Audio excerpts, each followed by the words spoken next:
Good morning. It is good to see you, and a joy and a blessing to be with you all on this beautiful Mother's Day morning. Happy Mother's Day, moms. We got some tributes to our moms a little bit later on. Today we also wrap up our Songs of Life series. Today we are doing Roar by Katy Perry. So we got a fabulous Sunday prepared for you, and we're just so glad you're here today. Welcome, everyone. And our intention for this morning is that you experience a sense of the divine in every aspect of this service as we all come together to create this service together. Your energy helps create the service that we are putting on here this morning. So thanks for being here. So our community, our church, has a mission statement, and it'll appear up on the screen. And let us all affirm it together, because it is something we all create together and all that we stand for together. Unity of Phoenix is a loving spiritual community that welcomes all people and honors all paths to God. We are dedicated to transforming lives by inspiring and awakening individuals to discover God's Spirit within them. Amen. So we'll just take a deep breath. Just open your heart to an amazing experience of God. Let's all rise as we make a joyful noise and sing our opening song.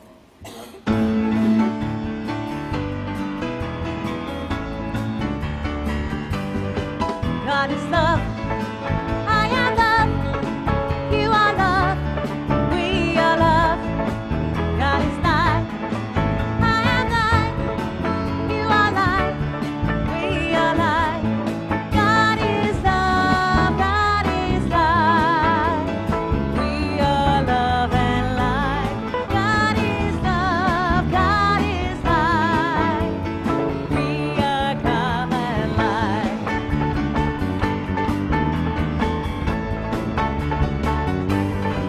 God is peace. I am peace.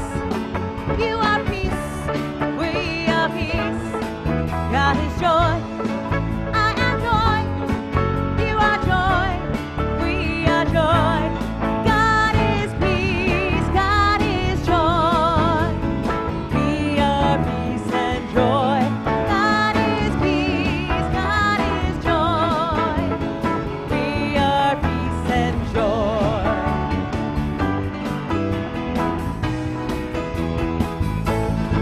God is truth. I am truth. You are truth.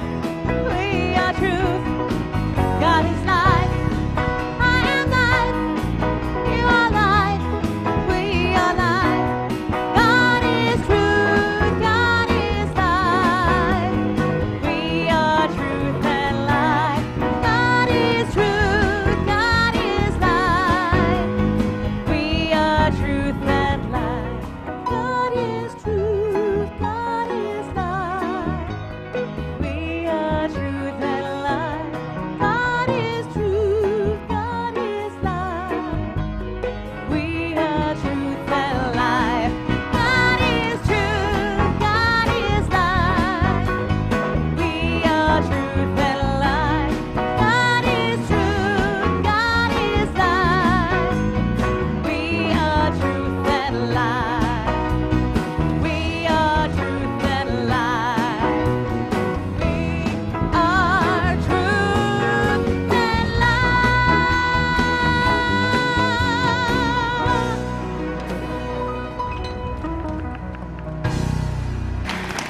All right.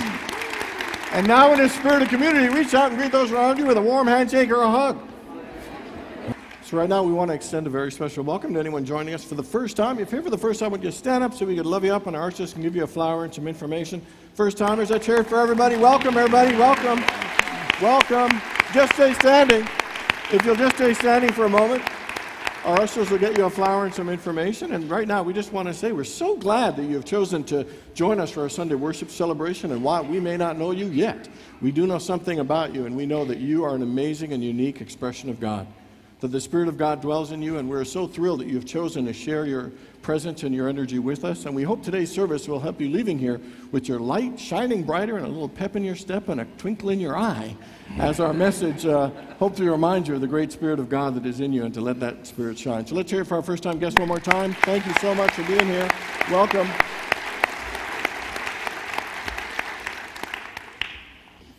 All right. Well, today is Mother's Day, and we want to love up our moms for all the love and all the nurturing, all the love and support and care that you give.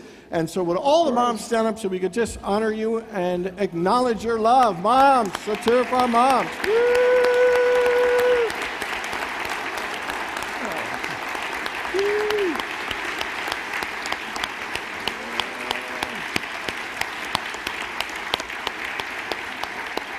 So please know that whether you are a birth mom, a stepmom, a grandmom, whatever it is, that the love that you infuse into your children really helps make this world what it is today. So thank you for all the love and how much you absolutely give. It makes an incredible difference.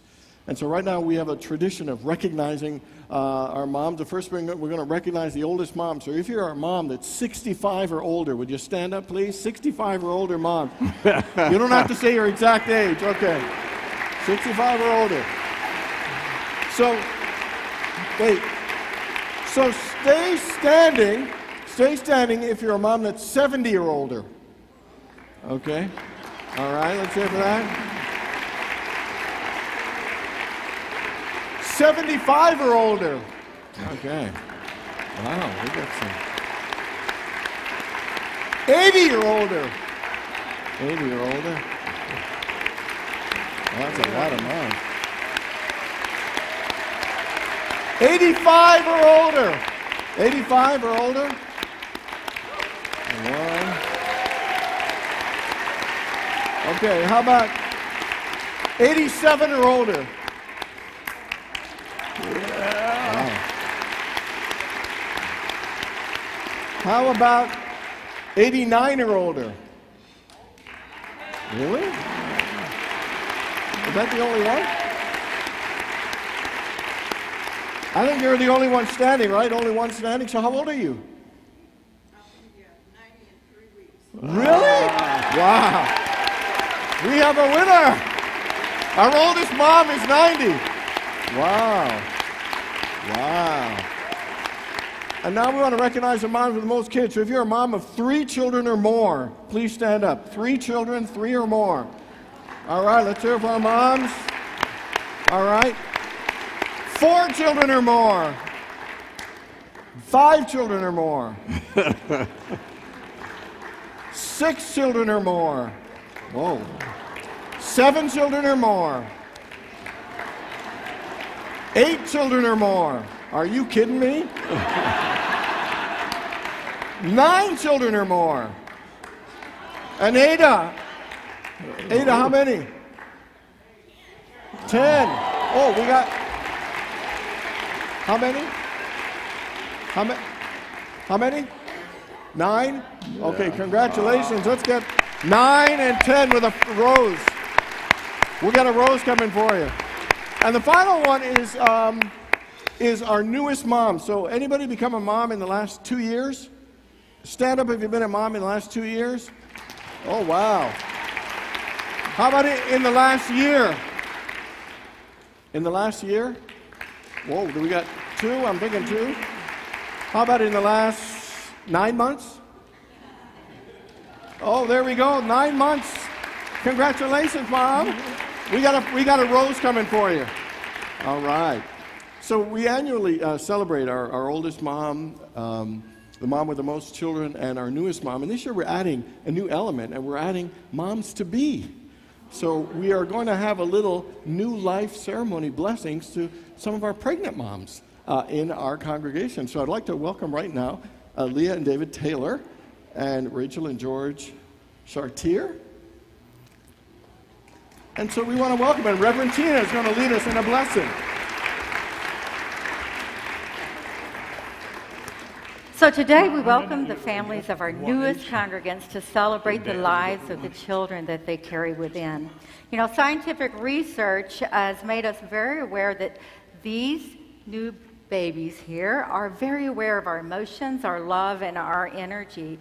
So in recognition of this awareness on this beautiful celebration of Mother's Day, we come together here to bless these children with our love, our attention, and to receive the blessings that they are to the world. Isaiah 49:1 says, "Listen to me, O coastlands, and give attention, you people from afar. The Lord called me from the womb. From the body of my mother, he named my name. To you, moms, let the words of Myrtle Fillmore, the mother and co-founder of Unity, remind you of your sacred mission in your children's lives. A sculptor may make an image of clay or stone whenever he chooses, but God's way of making a person is through the slow and wonderful process in which a woman is God's auxiliary and co-worker. She is blessed who shares in it. The purpose of the mother is too great and too sacred to be thought of as other than divine. In no other way could an unfolding soul and developing body be kept in such safety, nor in any other way could the affinity between mother and child be so intimately nurtured. Your child's dependence on you and its presence within you will promote the growth of a mental, physical, and spiritual relationship that will be well established by the time the child can be held in your arms. And now, let us, the congregation, bless these beautiful children into our community of love and protection by affirming this blessing together as it comes up on the PowerPoint. I will lead and follow one line at a time. Together, we welcome your lives into our own. We welcome your lives into our own. And send forth our blessings. And send forth our blessings. We dedicate and consecrate ourselves. We dedicate and consecrate ourselves to nurturing your spiritual growth. To nurturing your spiritual growth. As you enter into our spiritual family. As you enter into our spiritual family. Thank you, God, for these families and the love of this community. We are all children of God and wonderfully made indeed. Blessings. Amen. A little token of our love. Do you have any red ones? No, red ones. Thank you. Oops.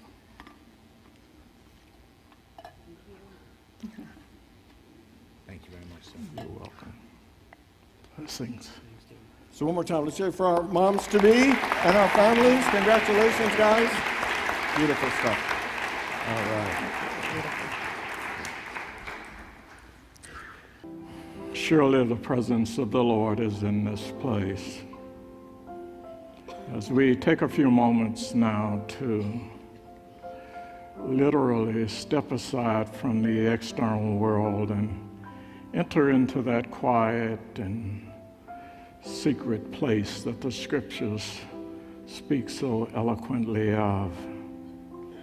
I invite you to get comfortable in your seat and to take a deep, refreshing breath and just release and let go of any tension or all of the busyness of your life.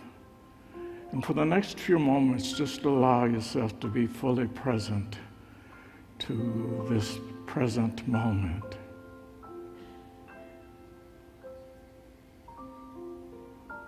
Today, as we are reminded of all the mothers in our lives and the impact that they've made on our life and on our spiritual journey,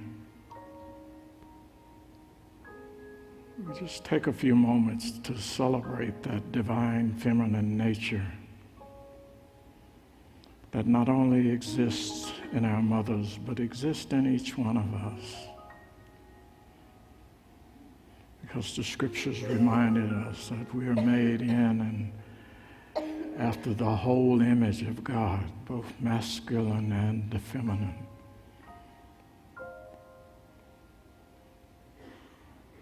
And as we touch all the different aspects of our being, we become full of people.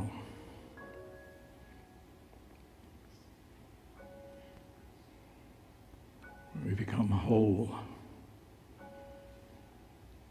And that wholeness gives us a whole different perspective on life and on each experience.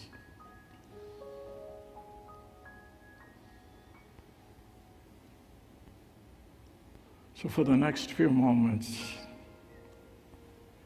as you settle into a comfortable space, I invite you to get quiet and just reflect on all the different aspects of your being.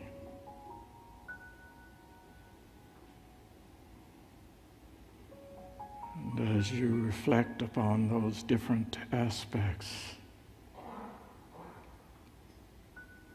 just think about all the ways that God is blessing your life, healing your life, strengthening your life,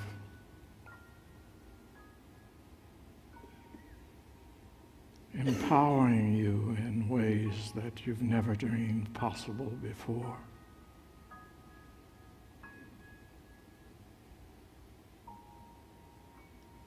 So once again, I invite you to relax. Take another deep, refreshing breath. Just be still. As we move forward into this day, we give thanks for the nurturing Spirit of God that is within us and that is all around us in nature, in the very ethers and in outer space and all of those places in the universe that are beyond our everyday experience. We give thanks in the name and through the nature of the living Christ, and so it is, and amen.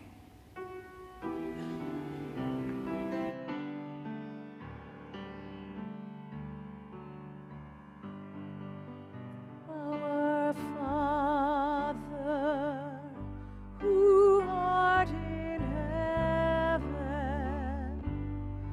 hallowed be thy name. Thy kingdom come, thy will be done on earth as it is in heaven. Give us this day our daily bread, and forgive us our debts as we forgive our debtors. And leave us not in temptation, but deliver us from evil. For thine is the kingdom and the power and the glory forever. Amen.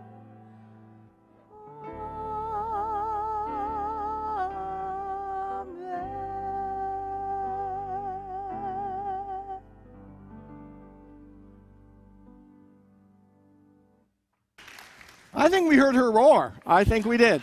I think we did. Kristen, fabulous job. One more time for the band and for Craig Baumler, our amazing musical director. Morning again, everyone. So there's this out-of-work actor who gets a call from his agent and says, I got a part for you, but it's just a one-liner. And the actor says, well, what's the one line? And he said, well, the one line is, hark, I hear the cannons roar. The guy said, well, that sounds pretty simple. I'll take it. And the agent said, well, there's one little catch. The show begins in 2 hours. You're a last-minute fill-in, and it's all the way across town. So you got to get there quickly. There's no rehearsal. You just got to know your line. Hark, I hear the cannons roar. Get into makeup, a costume, and go deliver it. You're the opening line of the play, so you got to get there fast. So the guy jumps into a cab, and he starts practicing because it's been a while since he's done any acting. Hark, I hear the cannons roar.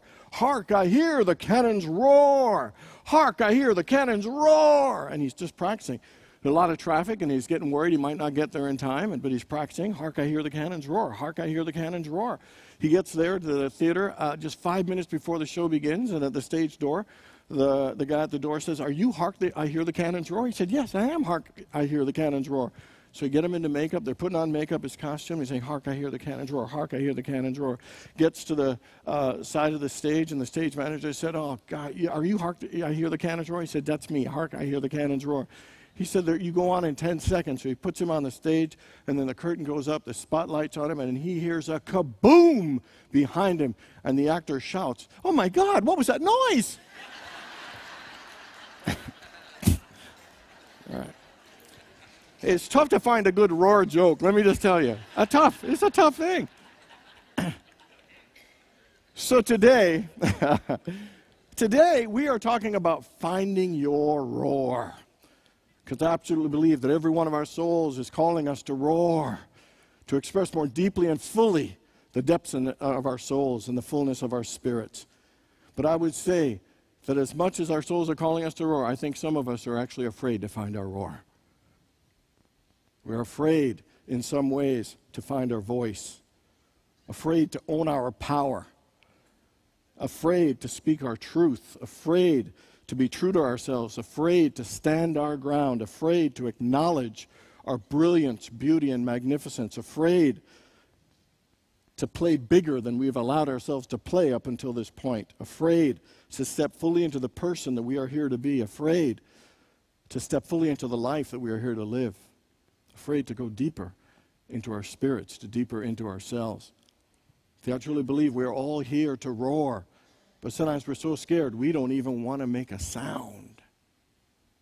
Anybody ever disagreed with someone but bit your tongue and stayed so quietly and politely you didn't say what was on your mind? Anybody ever do that? How many people here have ever not done something because you didn't want to rock the boat or disappoint someone else? Anybody ever do that? How many people here have ever felt that there are some people or circumstances in your life that have knocked you down and held you back? Anybody ever? You know, and sometimes these challenges and these persistent issues of not, living our truth and not being true to ourselves, and the disappointments and betrayals and problems of life gets us to a place where it feels like we've reached our breaking point, that we just can't take anymore. And we get to a place where we think enough is enough, that I'm sick and tired of being sick and tired of not living the life I've come to live or being the person I came here to be. Feeling that, I've compromised myself too much. I've settled, too often. I've given up too frequently. And I've allowed other people to treat me in a way that is not at the level I deserve too long. And our souls can feel like we want to roar, that we want to express and experience more. And I'll tell you, I just want to make a differentiation between a roar and a growl. I think many of us have growled. Growl is a fearful reaction from getting irritated and angry and frustrated and disappointed that things aren't going our way. We get ticked off, a little bit defensive. It's when we're a little cranky. It's when we're, a little catty, a little whining and moaning. That's a growl. It happens just in our face and at this level. But a roar is from a much deeper place, a much, much deeper place. How many people have ever been here to the San Diego Zoo? Anybody been to San Diego Zoo? Fabulous zoo. I went there about 5 years ago. I collect lions. I've always been fascinated by lions. I just think there's something so powerful and majestic and regal about lions. I have collected over hundreds of lions and crystal and all kinds of malachite, all kinds of things. And so I'm there at the lion cage. And there's two young lions just playing. And they're powerful, beautiful manes, gorgeous fur. They look so beautiful. As beautiful as I could have ever imagined a lion. These lions where I'm standing there.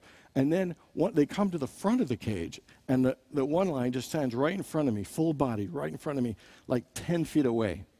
I'm on the fence, on this side of the fence, of course. But I'm so close, and then suddenly it just starts to roar. And I watch the lion's entire body. That roar came from its very core, from its stomach. It wasn't just through its mouth, it is from its stomach. And every part of its body was contracting in unison and in harmony to bring this powerful roar. And it wasn't forced.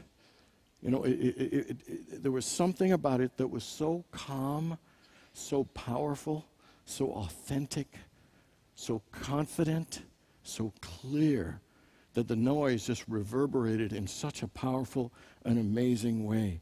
And it was as if this lion its soul was declaring itself as it roared from the depths of its being. It was roaring, saying, this is who I am.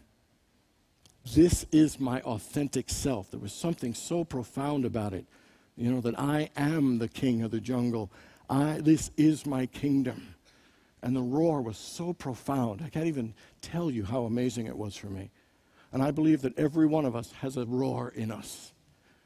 There is a depth of connecting with our soul and our authentic selves that we are calling to say, this is who I am, and this is who I came here to be. This is how I've been called to express myself and to live and to experience and the difference that I've been called to make. And this roar that we all have is powerful. This roar that we have is strong, but it's calm, and there's a confidence when we connect to it and let it come forth from us. A roar to me is expressing the light and the magnificence of our spirit and the uniqueness that God has called us all here to be. How many people know that there is more light and greatness in your spirit than you have allowed to come forth so far? Anybody? And how many people know there's a deeper roar of your soul that you haven't fully let out? Anybody? So today we're going to learn how to roar. So today we're wrapping up our 4-week series, our annual series called The Songs of Life, because I think we all love music. I mean, every one of us has probably a theme song that got us through a difficult time. We probably all have a song that uplifted us or nurtured us or helped us cry and grieve through a certain process. You know, I actually heard somebody once say that music is the single greatest conclusive evidence of the existence of God. Isn't that interesting? That music has a universal appeal. It doesn't matter about language. That there's a rhythm of music that can touch our hearts, that can open our spirits, that could help us heal, that can uplift us and make us feel more connected to God and more connected to life and others than anything else, any spoken word can. So through this experience, you know, the last 4 weeks, we've looked at Ooh Child by the 5 Stair Steps, The Living Years by Mike and the Mechanics. Last week we looked at the Beatles, The Long and Winding Road. If you hadn't heard any of these, they're available in the bookstore. And then today we're going to close out with Katy Perry's Roar. Now, Katy Perry went through a hard time. She had a difficult divorce. And she wrote this song, and here's what she said. She said, I wrote this song after undergoing a lot of intensive therapy. She says, I was sick of keeping all these feelings inside and not speaking up for myself. And she wrote this song as a song of empowerment, of a song of connecting with her authentic self and roaring and expressing the fullness of who she really is, the part of her that she'd been hiding and denying and not allowing to come forth and be expressed fully. See, she has success in one area of her life, but she doesn't, sometimes we clam up and don't allow the fullness of ourselves in other areas, and we deny and limit ourselves. So today is about finding your roar, finding what your soul is calling you to express and letting it come forth with joy and with ease. So how many people ever gotten to a place in your life where you got so fed up you said, enough is enough? Anybody enough-ins, enoughters? Okay, about 6 of us. That's good. That's good. 6 enough. Now, the interesting thing is about the state of enough is enough, because we tend to think that's our breaking point. Enough is enough. I've had enough of this. It's our breaking point. And I would say no. It is our awakening point. Not our breaking point. It is our awakening point. And it awakens 2 things us when you hit the enough is enough. It awakens 2 things. Number 1, it makes us realize I have a choice. I can change this. I can make this better. I can open up to something greater. I can make some changes. I have a choice. One of the greatest gifts God has given us is the power and the capacity to choose. The quality of our lives are directly related to the quality of thoughts that we've made. And we're always making choices. Wake up in the morning, we choose what to eat. We choose what to wear. We choose our attitude. We choose to be kind. We choose to be cranky. We choose to be optimistic. We choose to be pessimistic. We choose to be everything. We choose how happy we're going to be. We choose how productive we're going to be. We choose how disciplined we're going to be. These are all choices that we make. We choose these things. We choose to forgive. We choose to hold on. And so, you know, when we get to that enough is enough, it gets us to realize I've got a choice. I can choose something different than this and better than this. Now, I use this all the time when I use the word choice because it helps me a lot. And the word C-H-O-I-C-E, choice, C-H-O-I-C-E. And I always love the fact that in the middle are the letters O-I-C. Oh, I see. Because sometimes when we feel helpless and knocked down, we can feel like victims and we feel helpless. But there's a part of us that said, oh, I see. I don't have to stay down here. Oh, I see. I have other options. I have other possibilities. I have other, choices. I have other possibilities that I can awaken to. Oh, I see. I have a choice. It is a powerful thing to have choice, to know you have a choice. In the book of Joshua, chapter 24, verse 15, it says, choose this day whom you will serve.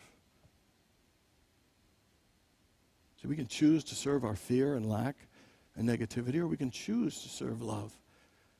Choose to serve God. Choose to serve our souls. First thing, enough is enough, is it helps us realize that I have a choice. And the second thing is enough does for us, it helps us take back our power. Enough is saying, I am taking back my power. I'm taking it back. And makes us realize if we took it back, that we must have it. And the thing is, if we're taking it back, where did it go that we had to take it back? And the point I'm trying to make is we sometimes think we have no power, then we want to take back our power. Well, we must have the power to take back our power, so we must have always had the power. Does that make sense? It sounded brilliant last night when I came up with it, I'll just tell you. And the fact is, we didn't lose our power. From the beginning, we've been created in the image and likeness of the Creator. We have been given free will. That's power. We've been given dominion and authority over all things. That's power. Job, it said, decide upon a thing and it will be his time. That's power. Jesus said, whatever you ask in prayer, believe that you've received it and it will be yours. That's power. Ask and seek and knock. That's power. Jesus said, you should do the things that I do and even greater. That's power.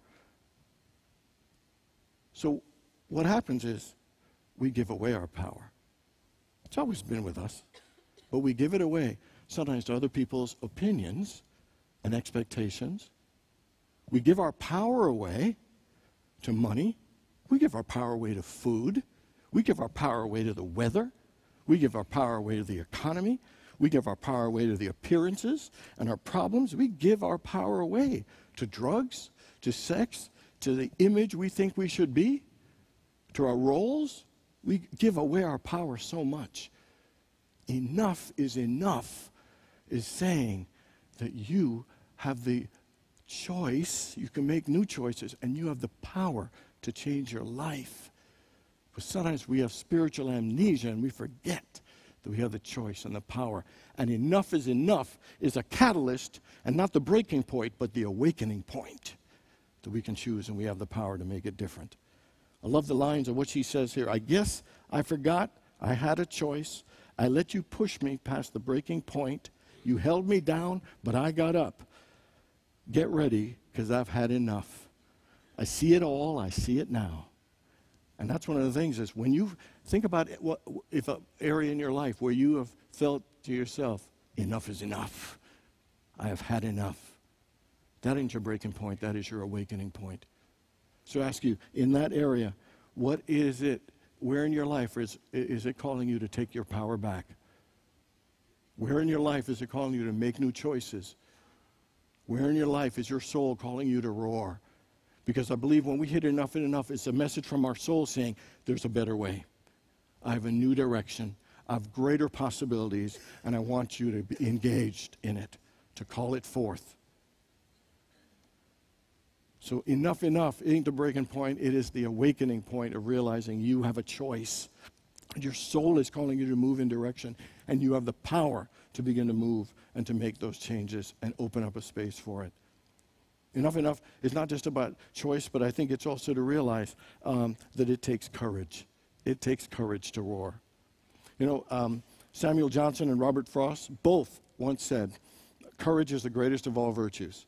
There's nothing more powerful than the virtue of courage. And think about that. Why would courage be the greatest virtue? And here's why. Because it takes courage to have all the other virtues. It takes courage to believe. It takes courage to have faith. It takes courage to say yes. It takes courage to say no. It takes courage to hold on. It takes courage to let go. It takes courage to speak up. It takes courage to be still and listen. It takes courage to heal a relationship. It takes courage to stay on an exercise program. It takes courage to lose weight. It takes courage to get over an addiction. It takes courage to ask for help. It takes courage to get over setbacks. It takes courage to have compassion and understanding. It takes courage to go on and move forward, even if you don't know if things will work out. Life takes courage. It takes courage. One of my favorite scriptures about courage is in the book of Joshua, chapter 1, verse 5 to 9. And God is talking to Joshua, taking over from Moses. And here's what he said. No one will be able to stand against you all the days of your life. As I was with Moses, so I will be with you. I will never leave you or forsake you. Be strong and courageous, because you will lead these people to inherit the land I swore to their ancestors to give them. Be strong and very courageous. Be careful to obey the law of my servant Moses, and not to turn to the right or to the left, that you may be successful wherever you go. Keep this book of the law and always on your lips. Meditate on it day and night, so that you may be careful to do everything written in it. Then you will be prosperous and successful. Have I not commanded you? Be strong and courageous. Do not be afraid. Do not be discouraged, for the Lord your God will be with you wherever you go. Here's the thing I find interesting about this. This is a passage, four verses, and in it, God's saying, I'm going to be with you. I will never forsake you. I am with you. No one can stand against you all your days. And he says, you're going to be prosperous and you're going to be successful. And yet, 3 times in the 4 verses, he says, be strong and courageous. If God's going to be with you all the time and your success and prosperity is guaranteed, why would you need to be strong and courageous? Because God knows that life isn't easy. He knew that with Joshua leading the people, he knew that leadership isn't easy. People don't always agree or see eye to eye and want to follow. You know, you had to have courage to be a leader. He had to have courage to cross the Jordan. He had to have courage to battles in Jericho. There were all kinds of victories and defeats and setbacks on their journey to the promised land. And we need to have courage through all of it, even though God is always with us, even though that God has a plan for us to prosper. The actual living through your life takes courage. And the message is that towards your promised land, you need to have courage. That there will be setbacks, there will be disappointments, there will be disagreements, there will be some failures, but you need to have courage to reach your promised land. And I say the greatest courage that we all need, is, E. Cummings put it this way. He says, it takes courage to grow up and turn out to be who you really are. It takes courage to grow up to turn out to be who you really are. Nothing is harder for us. Nothing takes more courage than being true to yourself and living your authentic self and living and being who you came here to be and being honest about how you feel and what you want and doing the things you are called to do, to share the gifts that you have been called to share. We've allowed fear and other people's opinions and all kinds of other stuff, societal pressures, to stop us from being who we really are. It takes more courage than anything else to grow up to be who you are and to live your authentic life. So I ask you in your life, when it comes to courage, is there a part of yourself where you're not being true and honoring what your soul is calling you to do? Is there an area in your life where you are not being honest with yourself, where you are not living authentically, where you are not doing what you came to do, and you are not fully being who you came here to be? To thine own self be true. The thing that takes the most courage in the world, because sometimes we're scared to disappoint other people. Sometimes we're scared about what other people think about us. In the story of the prodigal son, one of my favorite, he wandered and squandered, and he was there. And my favorite line in the whole thing is, say he didn't slop with pigs, and it says, my favorite line is, and he was being not who he was. He was not living his authentic life. And my favorite line, it says, and then he came to himself. I love that. Then he came to, we've all wandered and squandered and not lived our life, but there's a point at which where we must come to ourselves.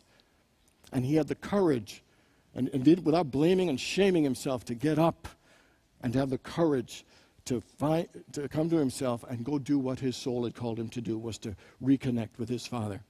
to know that oneness and to live the authentic life that he came to live. We all have made mistakes.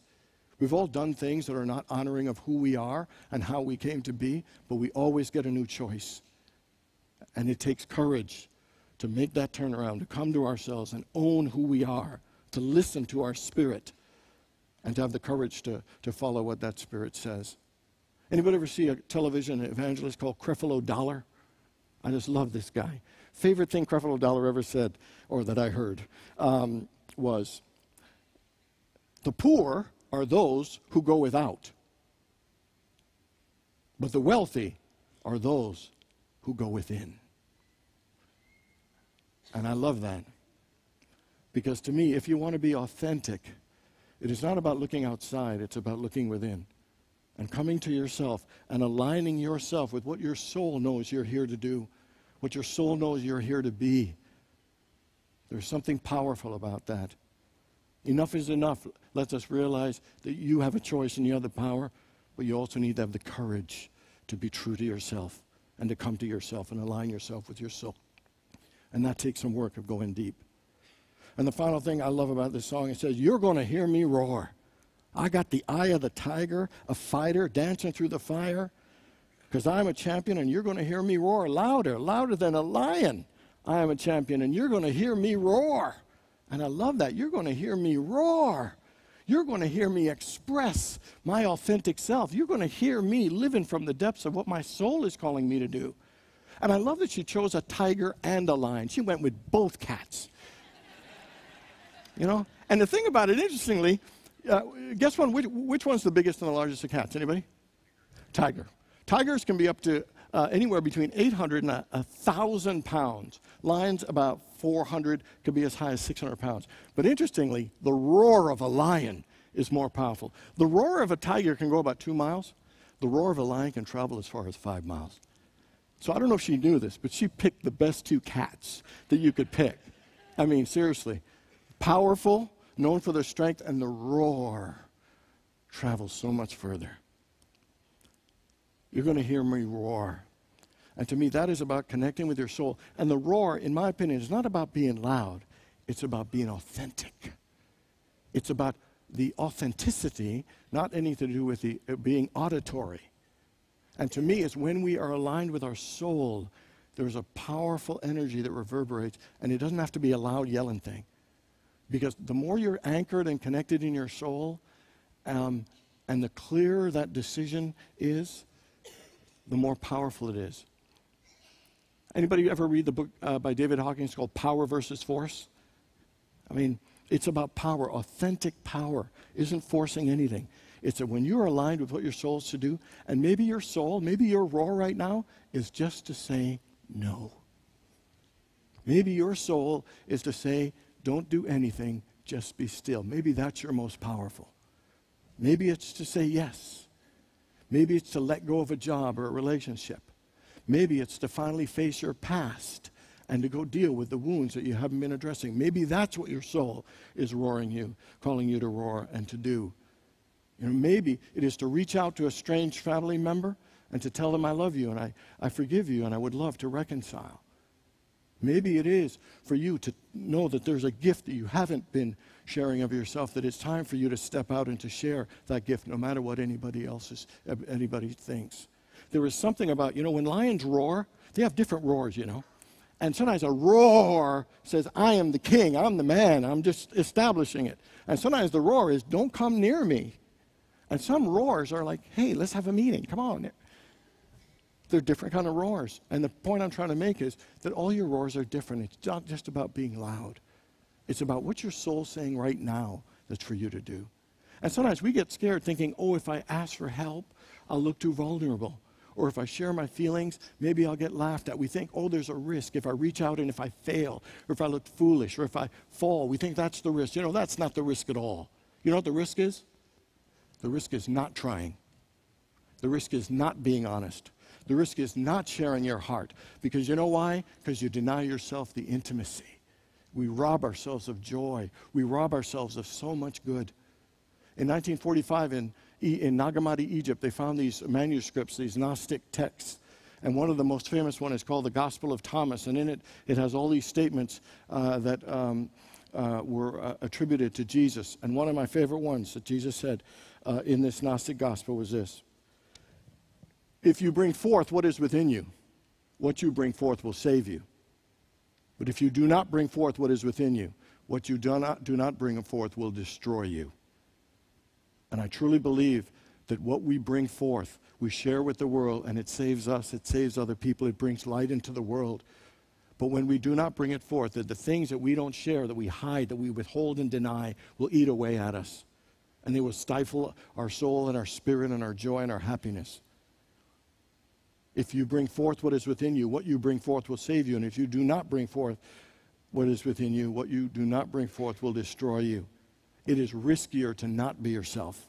It is riskier to not be honest. It is riskier to not try, because we pay a much higher price by not trying. That every time that I've tried something new, even if I've failed, things have gone better. I've expanded and learned more. Remember when Peter stepped out of the boat in that storm? It was riskier to stay in the boat than step out of the boat. Because he stepped out of the boat, he expanded his faith. And ultimately, Jesus said that Peter is the rock upon which I'll build my church, because he was willing to step out of the boat. You will always learn more when you're willing to step out and to discover and to try and to learn and to be vulnerable and to say I love you and to say I'm sorry than you will in not doing it. And the other thing I find is that, you know how the lion's roar goes 5 miles? Just know that whatever you're doing is not only blessing your life and the people around you, but just you expressing all of who you are and sharing your light will bless more lives than you realize. How many people here ever heard of Evelyn Ryan? Evelyn Ryan was a mother of 10 children. She lived in Defiance, Ohio. And her husband, Kelly, was an alcoholic. He drank a lot. And she, to try, and he'd spend like a third of the money on alcohol every single week. And then she would enter these little contests, for Dr. Pepper or potato chips or whatever company, and she'd win $10 here. She'd win a free grocery thing here. She'd win some pogo sticks and a pony. She'd win a washer and a car and money. And she had a calmness about her. No matter how abusive he was, she stayed strong and calm and clear. And he took out a second mortgage of, back then, of $4,000 was a lot of money. They were about to foreclose. She entered this Dr. Pepper contest. She has all her kids praying. And literally 2 days before they foreclose, they win this Dr. Pepper contest. They pay their mortgage, and things worked out. All her 10 children loved and adored her, were successful. And when the daughter, Terry, was older, she wrote a book called The Prize Winner from Defiance, Ohio. She wrote a book about how great her mom was, how positive was, and how she told them, no matter what situation, you always have a choice. You always have the power. You can always be positive, and there will always be an answer. She wrote this book about her, and then in 2005, they made a movie called The Prize Winner of Defiance, Ohio. Anybody see the movie? Okay, apparently it wasn't a big hit. But the thing about it is, this woman is long past, but her life, because of the way she lived, a mom of 10 children, she literally has changed and transformed her life. And when I watched this, I was nothing but inspired. If you haven't seen it, I will tell you to go see it. And in a similar way, you haven't heard of Evelyn Ryan. A lot of people may not have heard for us, but I guarantee the ripple of your roar and being who you came to be will send out and be more blessings well beyond your life and your age. Your life makes more of a difference than you realize, and it makes the greatest difference when you are authentic, connect with your soul, and when you allow your spirit to let you roar. God bless you all.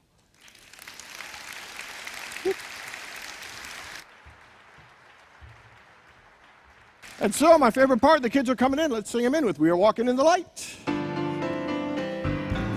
are walking in the light, in the light, in the light. We are walking in the light of God. In the light, in the light, in the light, in the light, in the light, in the light, in the light of God.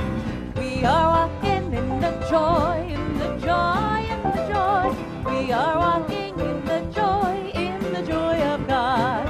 In the joy, in the joy, in the joy, in the joy, in the joy, in the joy, in the joy of God. And we welcome our kids and Reverend Tina back. So Reverend Tina, what are the kids learning today? Well, they've been learning about families and mothers, and they just had a wonderful, wonderful Sunday school class this morning. Cool. Awesome, awesome, guys. It's great to see you. Go We ahead. learned about families and how we need each other. Oh, that's beautiful. Yeah, we absolutely need our family and each other. All of us. Very cool, Morgan. Anything else anybody want to share? Whoa. I take care of you. God takes care of me. Oh, that's very cool. That's beautiful, Very kiddo. good. All right. All right. Morgan, you got more to say? I love it. We need our friends. And we need our friends, The too. end. The end. The All right, end. that was good. Good stuff. So we got a little blessing. We love you so much. We love seeing you here. We love hearing the great things you're learning, and we want to do a blessing. So here it comes at you. You ready to receive it? All right. Just open your hearts. Here it comes. You are a perfect child of God, and God and I love you just the way you are. Yes, we do, guys. Thank you so much for being here. And now, anybody want to help us lead in the prayer of protection? Morgan, since? The light of God surrounds us. The love of God enfolds us. The power of God protects us. And the presence of God watches over us. Wherever we are, God is. All right, one more time for our kids. Well, Thank you, that's guys. right. Awesome. Very good. And as our kids leave, let's all rise now and sing our You are song of awesome. peace.